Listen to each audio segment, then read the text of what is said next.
गाड़ी बेचीन पैसे कमाओ, अपने रेट में बेच देना गाड़ी, बस बात खत्म।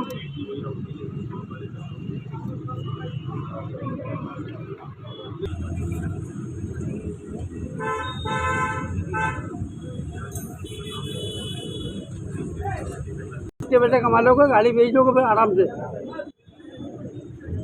2 साल में क्या समझते हो? सामान लेके आ जाए। अरे गाड़ी तो गई अपनी, राजा भी लेना है। आज कितनी देर से आई? अभी आ रहा हूँ। हाँ 3 साल के बाद खत्म होगा। हाँ उनको बैंगलोर 3 साल पुरानी बात। घुमाना लाख घुमाना।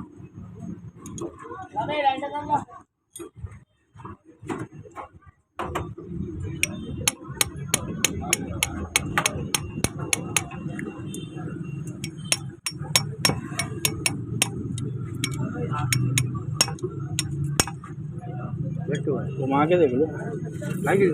बेड़ा बिलास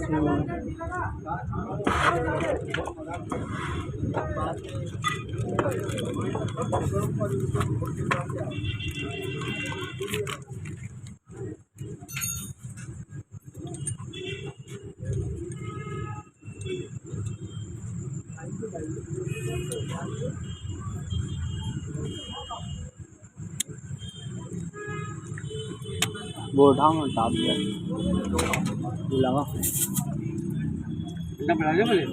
हाँ चेक कर रहे थे ना